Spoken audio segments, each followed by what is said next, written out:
up, we have Veronica Chu from Our Children, Our Families, part of the Department of Children, Youth, and Their Families, and Rajiv Tiwari from Salesforce, who will talk about their work in promoting awareness of children's rights in San Francisco. Veronica, Rajiv, take it away. Thanks so much, Jane.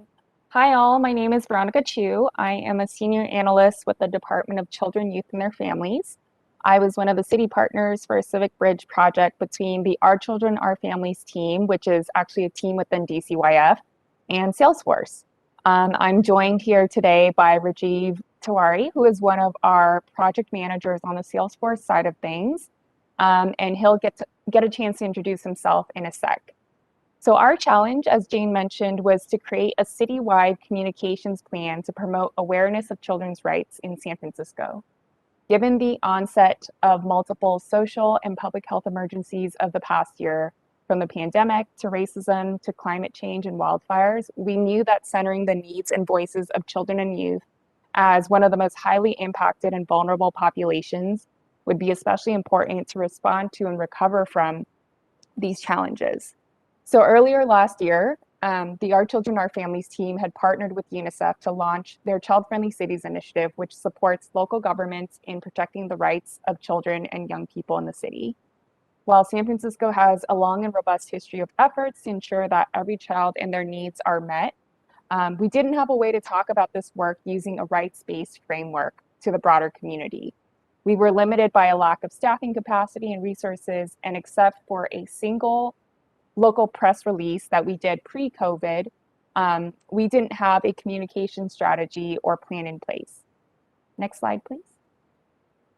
We wanted to find a way to start talking about this very global idea of children's rights in a way that made sense in our local context, which is where our Civic Bridge partners at Salesforce came in. And as you can see from the slide here, we had a very globally distributed team spread out all over the world, comprised of members from Salesforce, UNICEF USA, and the City and County of San Francisco, all of whom brought a unique and diverse skill set and lens to the challenge. And now I'll turn it over to Rajiv to speak about the work that happened. Thank you, Veronica. And first of all, let me just make a big thank you for DCYF, OCF team, Jane and Elsa for putting together this wonderful team.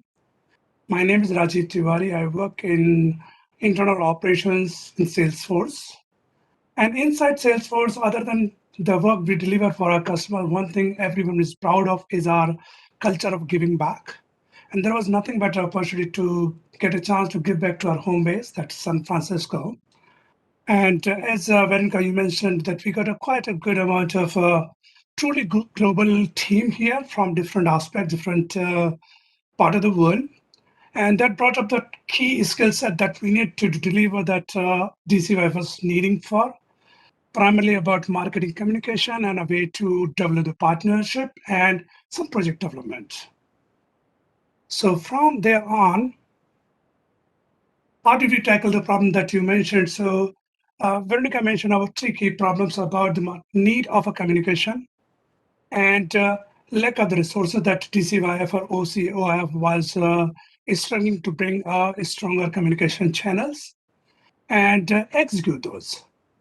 So from that point, our main area was to, first of all, just to make sure we have a good alignment with the different team members or different teams and collect the data that's required for building any good strategy and then putting together a program and the toolkit that DCYF can use. So while we went on the basic aspect of any communication project is communication is not only about what you say, it's also about what other end is looking for. So two end of any communication, here the city is one end of the communication, second end is the communication who receive the messages. So we identified very early on, we had to be very clear. We need to know what those audience might be looking for, making sure we can make a right connection during the communication. So we put a strong focus on data, gathering the data and capturing the insights so we can build a right communication model, building the partnership program and putting together a content and strategic plan that DCYF can use it not for just this project, but even for a long term. And when we come for the first part of trying to get to know the data, we had a different set of interviews and surveys that we conducted, mainly went about talking to children, talking to parents.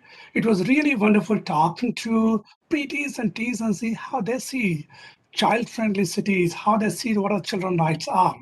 And we collected tons of data on it. So quite a good amount of data went into building this program itself, but thought to highlight one of the areas where how people see what the child-friendly city look like. So with that, we come up with quite a different set of information or the tool set that DCYF would need. So connect to the three main areas that DCYF was running around. One thing was about their communication tool set, that what and how or what kind of communication to make, limited bandwidth, how to run the communication that most of the industry uses 50s, 100, and a lot of resources of people sitting up doing the communication. How do DCYF and OCF run that with a short, like a limited set of staff?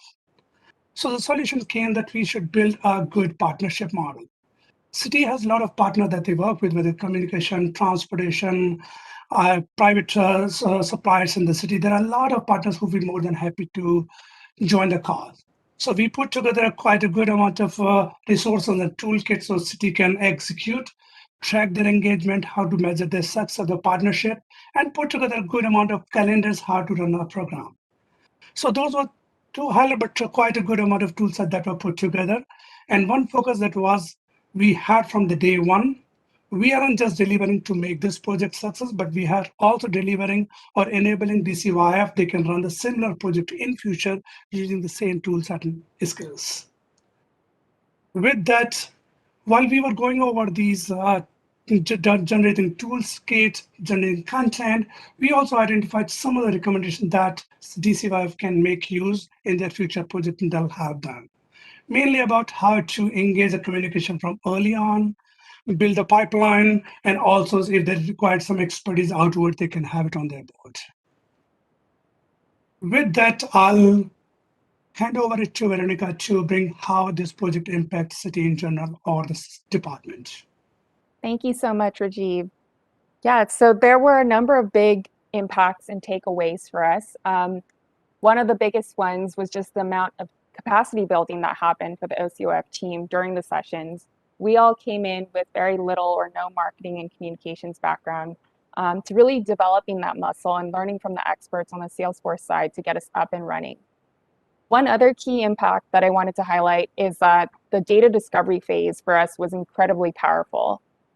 Prior to working with the Salesforce team, as I mentioned, we only had one press release completed, but the data discovery phase helped us uncover really the multitude of channels and assets that we could possibly tap into, from social media to other types of media, assets that we didn't really realize we had. And this would be done primarily through a reliance on partners and being able to build a robust partnership engagement plan. And additionally, the data discovery phase gave us an understanding of how to craft and measure baseline metrics that would be important to collect in order for us to measure the success of our outreach and partnerships. And as Rajiv hinted at, the Salesforce team was able to create a series of partnership engagement templates as well as a communications content calendar. These were a set of discrete items that we could very easily take and plug into our department's broader communications and engagement strategy. Next slide, please. And then finally, I just wanted to end on a call to action to our audience. If our presentation here has piqued your interest in children's rights, we strongly encourage you to check out this site to get involved with the initiative. Or if you're interested in any further questions, feel free to connect with me. My email address is here listed here on the slide. Thank you all so much. Thank you, everyone.